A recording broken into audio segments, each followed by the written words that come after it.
face with Ate Corin. And hi! Maganda ba ang almusal nyo? Mukha kayong busog.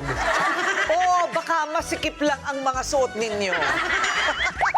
Maayong adlaw sa mga kamisis natin sa taga Iloilo na imbag abigat naman sa mga Ilocano, awanti kwarta.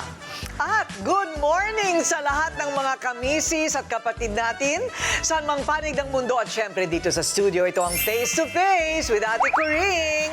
Handa na ba kayo sa ating kwentuhan, chismisan at kulitan? For today's kwentuhan, mahumaling sa boses ng ating talentadong Pinay. Ikaw na lang ang siyang kulang sa buhay kong ito.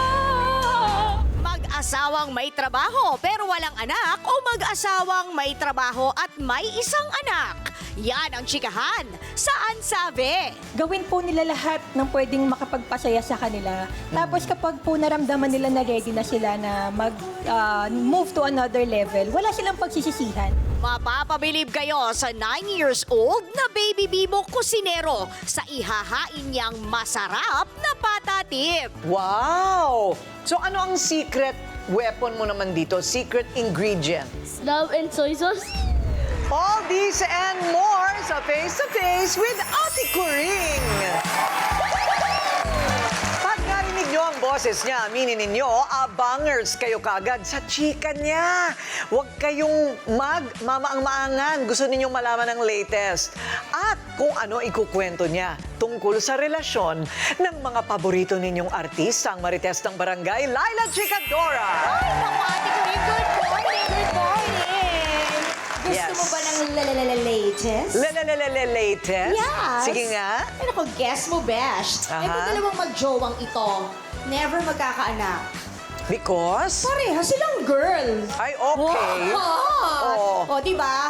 Pero si ate May mga paraan na ngayon, girl. Sa bagay, totoo naman. Oo. Pero syempre, kung you know, yung natural, hindi Okay. talaga carry, di ba? Okay. Pero si ate mong isa, meron ng bagets. Ang nakakalokang parte lang, yung mother network ng isang ate girl mo, pinipigilan silang masyadong lumantad sa publiko. Kumbaga, huwag daw kayo masyadong showy at baka masira ang mga karir.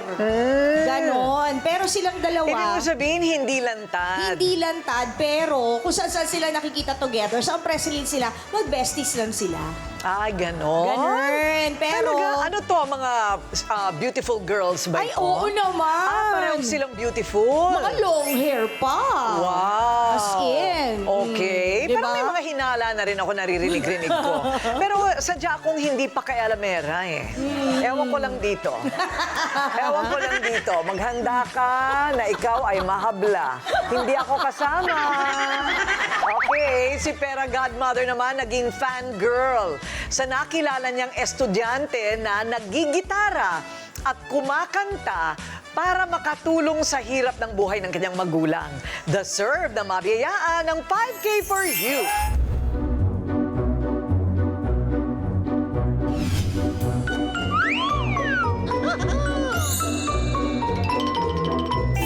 Ano sa palagay mo ang pinakamabigat na responsibilidad na pwedeng kaharapin sa murang edad?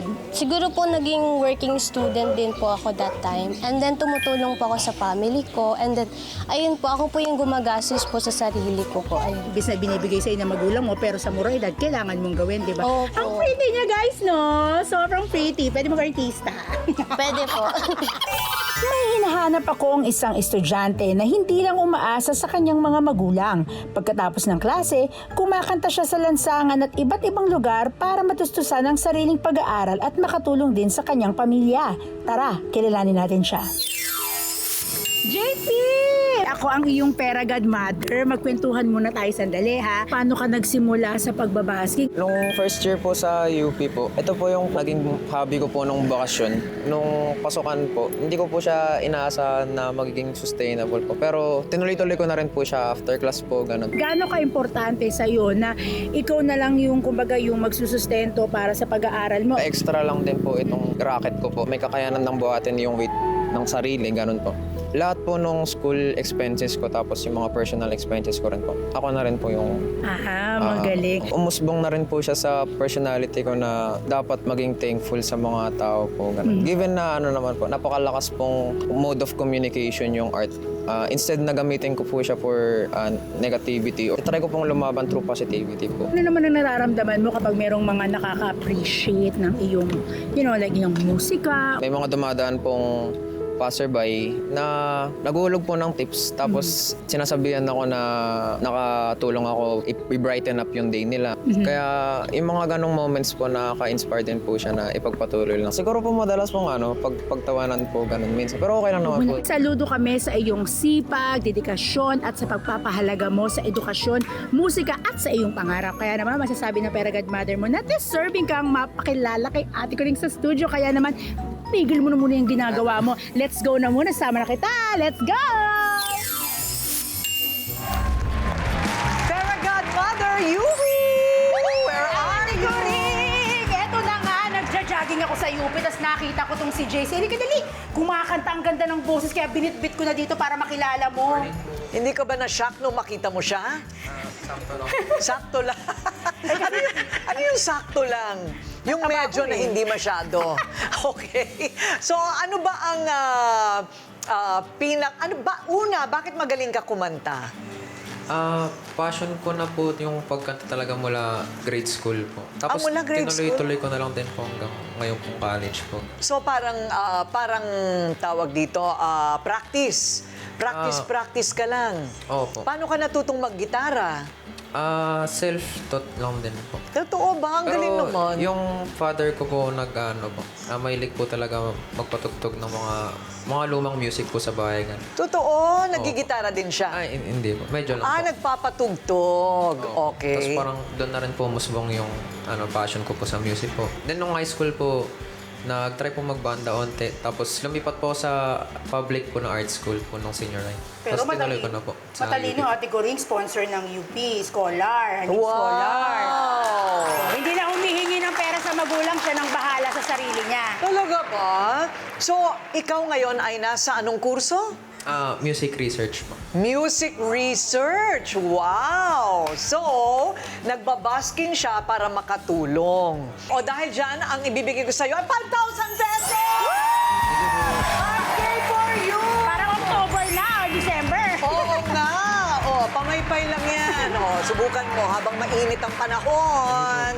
Ayan. So, sana makakatulong yan para sa iyong mga magulang sa pag-aaral mo. Tapusin mo ang pag-aaral mo, ha? Yes po. Oo, tsaka na yung mga racket-racket na ganyan. At... Bonus biyaya! Uy, buksan mo yan kasi makakatulong yan. Alam mo yung nilalagay sa Parang mikroponong parang Lapel? Pang call Wow center. naman! O, diba? Buksan mo, kuya. Oo. Buksan mo na. Ganda yan. Sobrang ganda. Oo, ayan. O, diba? Para hindi ka na maghahawak ng mic. Diba? Oh. Thank you po. Hindi ka nakahawak ng mic, hindi ka na Kasi kailangan magtayo. Ayan na mismo ang mic mo. Naka-headset na ang mic mo. Parang yung lapel po ng teachers po. Oo, hindi ba? Parang pag ikaw ay nagtuturo sa classroom. Opo. O, di ba? Bongga. Why not? Bongga! O, saan ka na naman nahanap? Ate Ng Coring, bago? hilong-hilo na ako kung galing ako sa UP sa kanya. Hindi ko alam kung saan ako pupunta. Bigyan nyo nga ako ng suggestion, guys. I-message nyo nga ako sa Facebook para alam ko kung saan ako susunod na pupunta. Malay mo, dyan na ako sa lugar nyo. Di ba? Kaya tutok lang! Iba talaga. Nako. Yung talent ng mga kabataan ngayon, ibang klase. Pero tayong mga nanay din naman ang napagmanahan ng mga yan. Ang mapapanood natin, bihasa din sa kantahan. Bata pa lang, biritera na. Isinuko din daw niya ang pangarap na maging singer dahil sa trabaho at responsibilidad bilang nanay. Bibigay namin sa kanya ang entablado ngayon. Mamaya yan sa Talentadong Pinay. Next na, pangarap na naudlot ng nanay na biritera, tutuparin natin sa Talentadong Pinay. Pangarap ko, pangarap.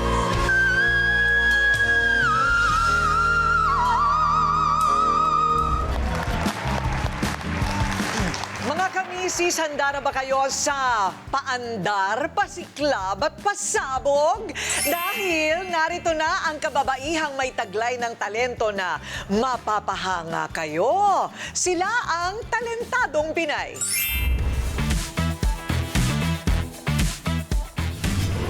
Hi! Ako si Yanyan Bautista, 27 years old, ang Queen Biritera ng Malolos City, Bulacan.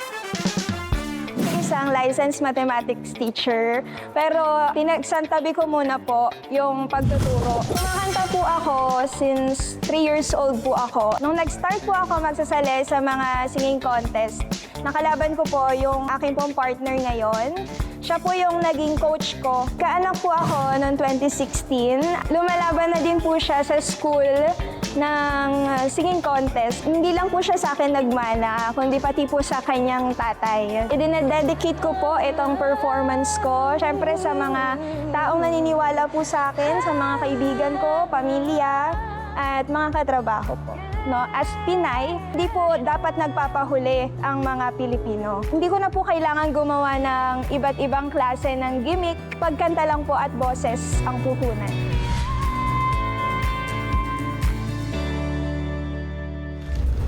Nagsakripisyo ng pangarap para maging ilaw ng tahanan. Pero ngayon, oras niyang makipagbiritan ang talentadong Pinay Queen Biritera ng Malolos, Bulacan, Yanyan Bautista!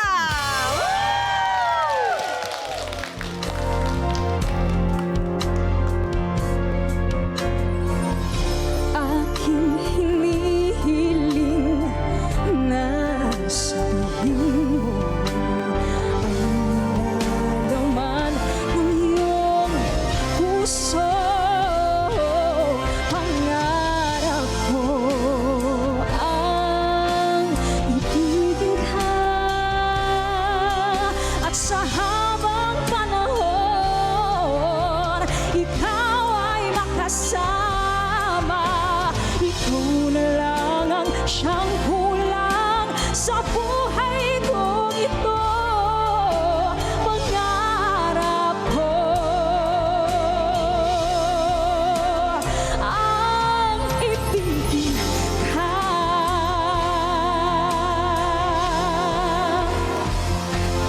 O kay tagal ko nang naghihintay na sa akin ay mag-aalay ng pag-ibig na tunay at di magwawakas.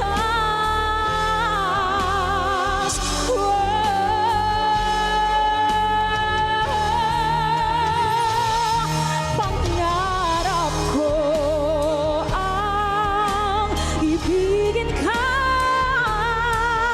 at sa habang panahon ikaw ay makasama. Ikaw na lang ang siyang kulang sa buhay kong ito. Pangarap ko, pangarap ko, pangarap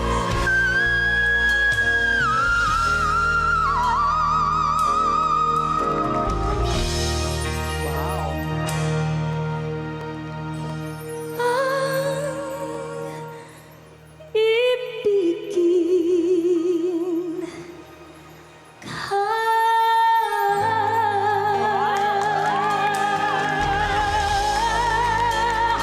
Ang ibigin ka.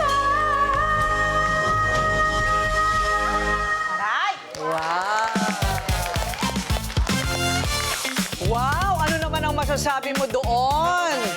Ang galing-galing Ate naman, Gurin, hindi nakita ba? mo yung emotion niya, talagang may galit, may gigil. Oo, pero alam mo, ganyan di kataas ang boses ko pag nagagalit ako. Oo, gano'n. Ah! Pag naiipit ako, ang galing mo. Sino naman na nagturo sa'yo niyan? Actually po, yung nagko-coach po talaga sa akin mula umpisa, yung partner ko po, kasi kalaban ko din po sa singing contest. Ah, boyfriend mo? Opo. Talaga? So, pagka nasa bahay kayo, sagutan kayo ng birit. Opo. Magluto ka na! Ganun. Ay, gano'n. Magluto ka na! Ganon, ayon. So, ikaw ba, ano bang inuuna mo? Yung karera mo, pamilya, ilan ang anak? May isang anak na po ako, 9 years old. At nakikita ko din po sa kanya na paglaki din po niya, magiging singer din ba po naman siya. yung nanay at tatay araw-gabi? Di syempre, kakanta na rin yung anak mo. Opo, wala Hindi po ba? siyang choice. Wala siyang choice. Ang sabi naman dyan. Ako muna, ate ko rin may nasasabi ako sa sobrang taas ng takong sintaas ng tono ng nota eh. Oo O, di ba? nga, O, ikaw, anong dahan-dahan. opinion mo? Ang masabi ko, ang galing-galing mo, Day. Kaya dahil dyan, bibigyan kita ng 11 points po. More than 11, hanggang 10 lang ba dapat? Okay, akala ko. Hindi mo pa ginawang 100? Grabe ka naman. Okay, palakpakan natin ang ating ikalawang talentadong Pinay, Yan Bautista. O mga kamisis, medyo abangan pa ninyo ha ang mga susunod pang kababaihan na magpapakita ng kanilang kakaibang talent. Dahil ipopost natin sa official Facebook page ng Face to Face with Ate Kuring ang kanilang performance at papipiliin namin kayo kung sino ang paborito nyong bumalik. Hanggang sa susunod na paandar, pasiklab at pasabog ng mga kababaihang may pambihirang husay. Ito ang Talentadong Pinay! Alam mo, kailangan ma-research ko kung ano ng estado ng ating populasyon. Kasi dati, naging napakalaking problema yung sobrang dami ba yung mga anak. Hindi ba? Kaya mahirap ang buhay dahil sobra yung anak natin. Pero alam nyo ba, ayon sa datos mula sa Philippine Statistics Authority, 57.3% ng mga babaeng kasal ay ayaw magkaroon pa ng dagdag na anak. Yan ngayon ang panibagong mentalidad ng mga babae. Sa hirap ba naman ng buhay ngayon, mapapaisip ka talaga lalo na kung bagong kasal ka o papunta ka pa lang doon. Ang sabi nyo ba, mga kamisis, tungkol dyan?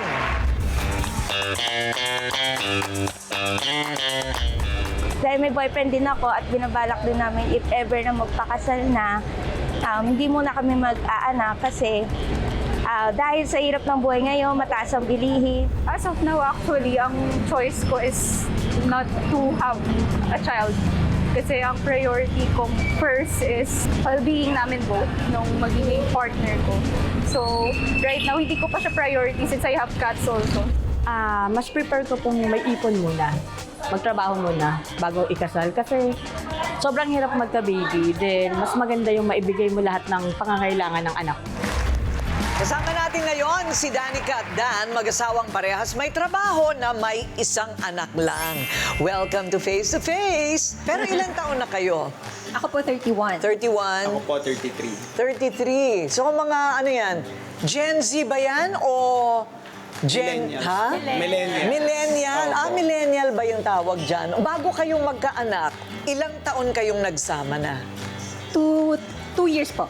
2 years? Ayun po, sure na po yun. 2 years. Ayun. So talagang kinasal kayo hindi dahil buntis ka Hindi po. or ganon. Ipaliwanag nyo nga, bakit ang mga kabataan ngayon ayaw magkaanak muna? O kaya gusto nila tsaka na malayong-malayo pa? O kaya isa lang o dalawa lang ang gusto nila? Can you explain it? Siguro po based on our experience, nandun po siya, nanggaling po kasi kami sa conservative na family eh. Nung kinasal kami, parang dun lang namin nagawa yung mga gusto namin. Yung mga travel, iba't ibang experiences. So sa tingin ko po, sa mga kabataan ngayon, ganun din po yung mindset nila na gusto nilang unahin yung mga bagay na gusto muna nilang gawin bago nila pasukin yung pagkakaroon ng anak. Kumbaga parang they want to enjoy muna yung accompany ng bilang mag-asawa, ganon. Kumbaga yung parang mga little things na drive-thru lang sa gabi, mga ganon. Kasi before, bawal po eh. So, ayun, siguro, and travels, ganon. Kumbaga parang without limitations na may kailangan isama Naku, pang alam iba. ko na yan. Dahil meron kayong social media ngayon. Ang sabi nila, mga kamisis natin dyan, Laila. Tatanong ko lang po kung inihiritan po ba kayo ng mga magulang nyo na magkaanak pa po ng isa? Naku, maraming ganyan. Yung mag-anak na kayo, gusto ko na ng apo. Actually po, sinasabi po nila malungkot pag isa lang yung anak. Kasi meron po kaming isang anak lang. So, sabi po nila magiging malungkot yung anak namin kapag walang kapatid. Pero sa tingin ko po, personally, depende po siya sa sitwasyon ng bawat pamilya. Kung may capacity po kasi, like sinabi po ni Ate Kuring na mahirap po yung ekonomiya ngayon. So, para po sa amin, mas masaya if you have the financial freedom na pwede niyo pong i-provide yung pangangailangan ng anak nyo kumpara sa bibigyan niyo siya ng kapatid pero mahihirapan naman po kayo. Ayun. Sige po, Okay. Tama naman yun. Tama ba? O, ilan ang anak mo, girl? 3. Ilan dito may 4 na anak? Taas ang kamay. O, ilan dito may 5 anak? Ilan dito may 6 na anak? Umuwi ka na. Hinihintay ka na ng mga anak mo. Grabe ka, ang sipag mo naman. Mahirap ang buhay ngayon. Maganda talaga yung 1, 2 lang, right?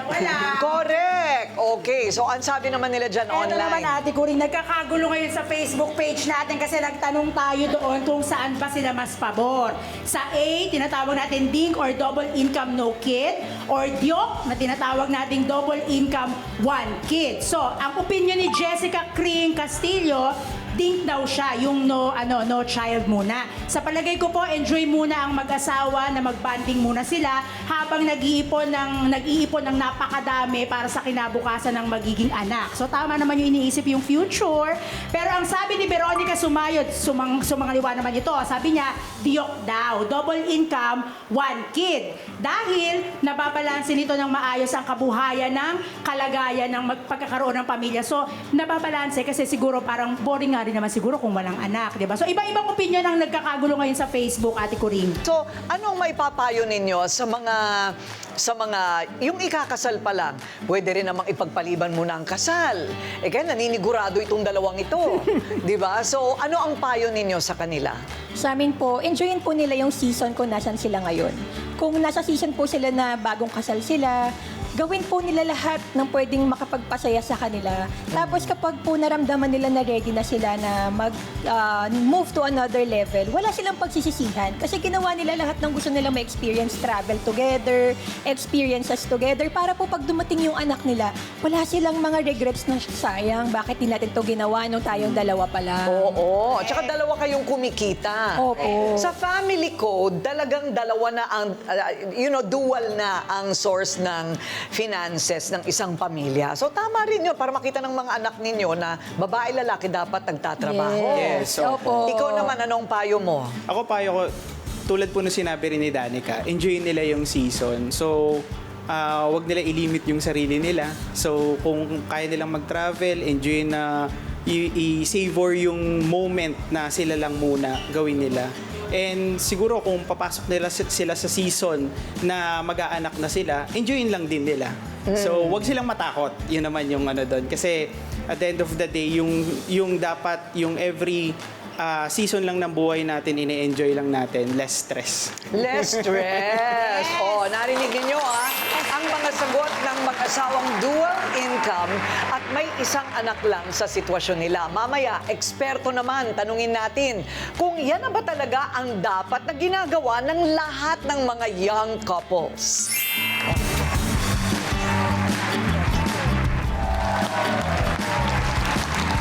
Kausapin naman natin ngayon si Doc Carlita De Gula, Doctor of Guidance and Counseling at Registered Guidance Counselor. Welcome to Face to Face. Welcome po. Thank you po for inviting me again. Again, kaya pala pamilyar ang mukha. Magandang umaga po sa lahat. Ayan. So, ma'am, mahilig talaga kayo sa libreng konsultasyon, ano? Nandito na naman kayo. So, ang tanong, nakakakita ba kayo ng parang pattern na yung mga mas nakakabata ngayong mga ikakasal pa lang at ikinasal na, talagang ayaw mo na mag-anak?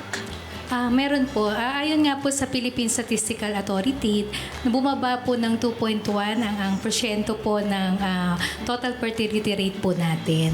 So, ibig sabihin po, mas huli pa po sila nag-aasawa. Opo, yung mga kabataan po, pinipili po nila yung career progression po nila. Anong edad ngayon ang karaniwan na? Karaniwan po ay nasa gitnang bahagi ng kanilang 30 po or tinatawag nilang trentahin po. Trentahin? Opo, trentahin po sila po, sila madam.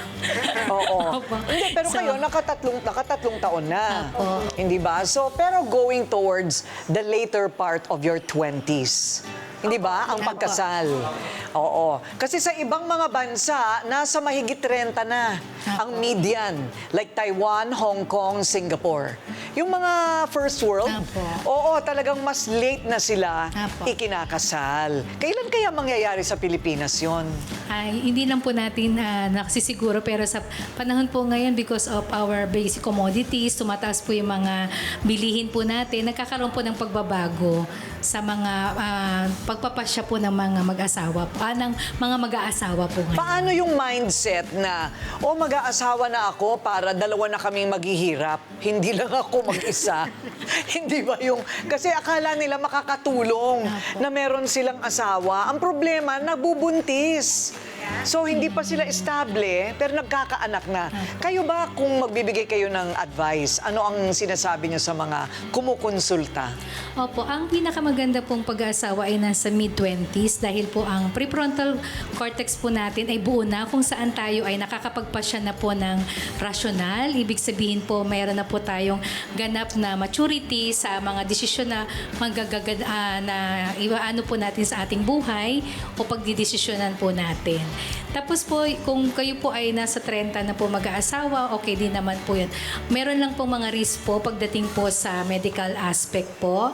So, yun po ang ano po natin, pagdating po dun sa medical. Sa psychological naman po, okay lang po. Pero yung medical risk din po, no? Pag medyo may... Pag masyado nang nag-iedad na po, doon po tayo magkakaroon. 30s is still good. Yeah, po. Oo, 30s is still good.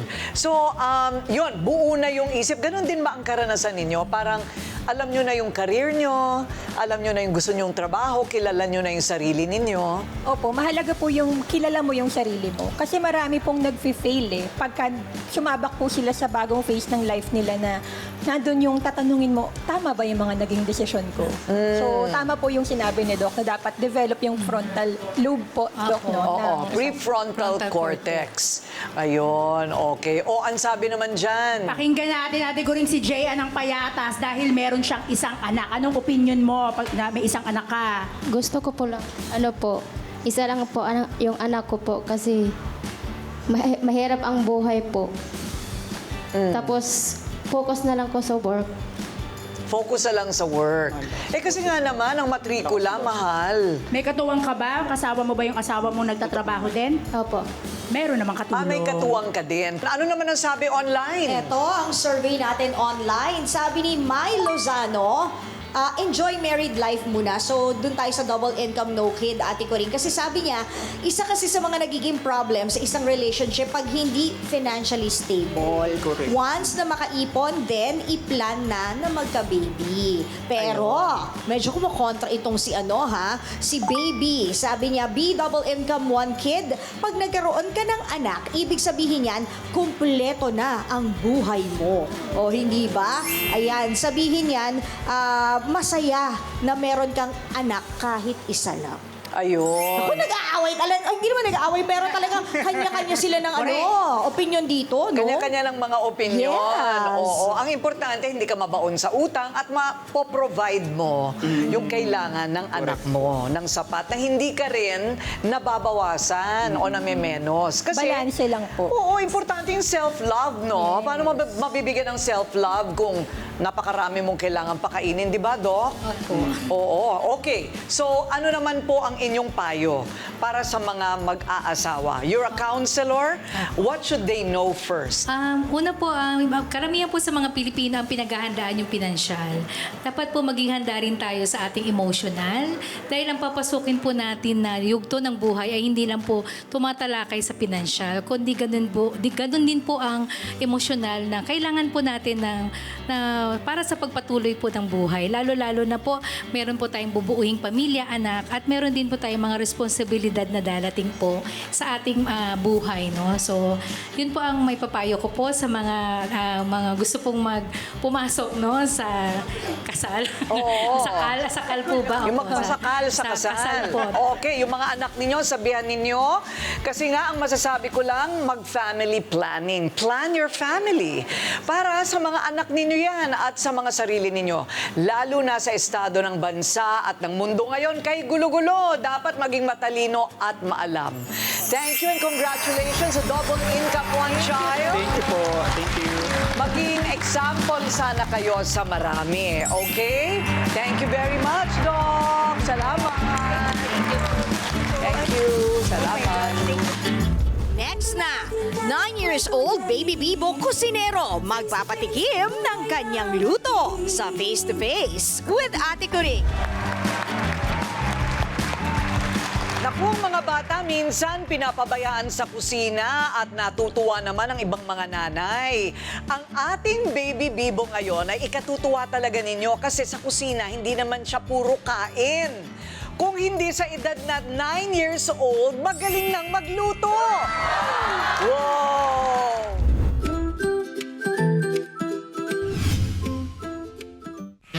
Hi, I am Jose Miguel Bartolome, your little kusinero from Valenzuela City. Tara, luto tayo ng masarap na patatim.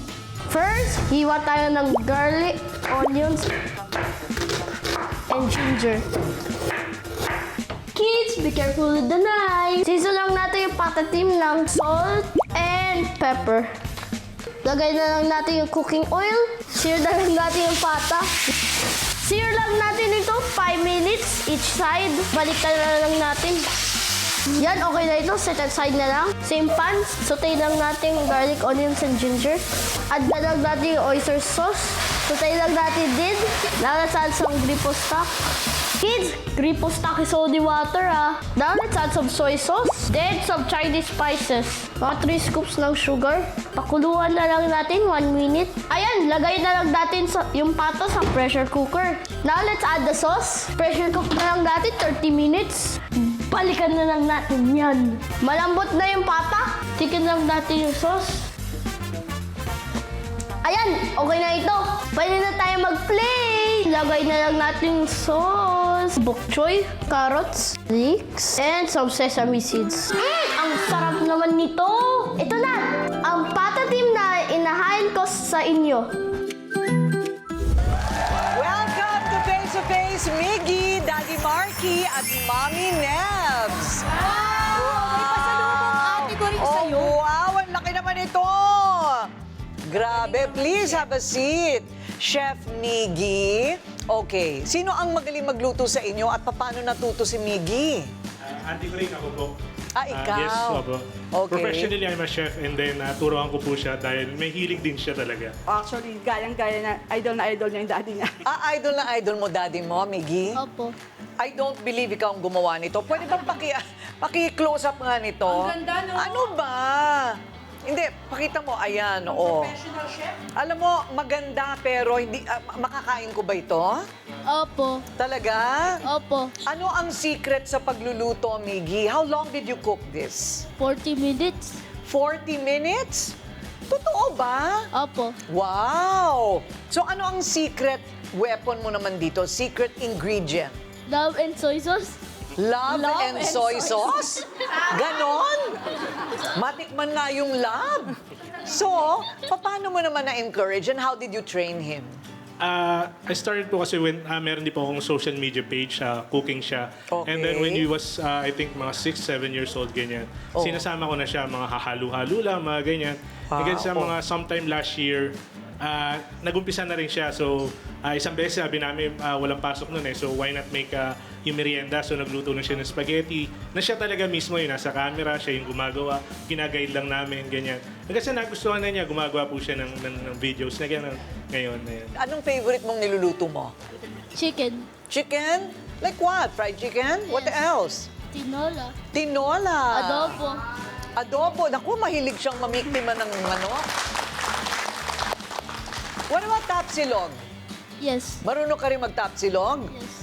Wow. O With the so help of my darating ang parents. panahon, siya ng sous chef mo. Opo. Hindi ba? Yes. So ano naman ang advice mo sa mga magulang, Nebs, for children who have like special interests? Para po sa akin, yung kung ano po talaga yung interest ng bata, i-guide po nila, i-encourage nila na gawin yon. Kasi minsan po, kung ano yung gusto ng parents, yun yung ipinipid natin sa bata. Kahit ayaw ng bata, Ngayon, mapipilitan lang yung bata na gawin kahit di sila masaya. O, patikim daw sa audience. May baon ba? Eto na nga. O, meron! Ayan! With matching kanin. O, ipapasubok ang luto ni Miggy. Thank you very much, Miggy, Marky, and Nebs. Congratulations! O, tara na dito mga kamisi sa studio. Aliw na, busog ka pa. Sa mga nanonood sa bahay ha, kung gusto nyo maging part ng studio audience namin, i-scan mo na ang QR code na nasa screen ngayon. Correct! Scan na at itayin ang mensahe ng aming staff para sa kumpirmasyon. See you soon, mga kamisis! Kwentuhan bukas! Usapang ngipin. Bakit nga ba humahantong sa pagkabungi? At alamin ang tamang dental care para ma-maintain ang magandang ngiti. After toothbrushing, maganda talagang in combination with your brushing, gumamit kayo ng dental floss. Saan tayo next? Isama ang pamilya sa sine at manood ng Cinemalaya movies. At sa Mrs. Wais, kwento ng pag-asenso at tagumpay ibabahagi sa negosyong kangkong chips. I have to tell you, Sarap. it's the best I've tasted. Wow! Itong Face to Face with Ate Corinne, harapang kwentuhan, usapang walang iwanan. Thank you, thank you. Okay, oy, picture tayo, Miggy. Thank you. Oh, here. Ayan. Ay, can you hold this? Hold it. Careful. Okay, picture.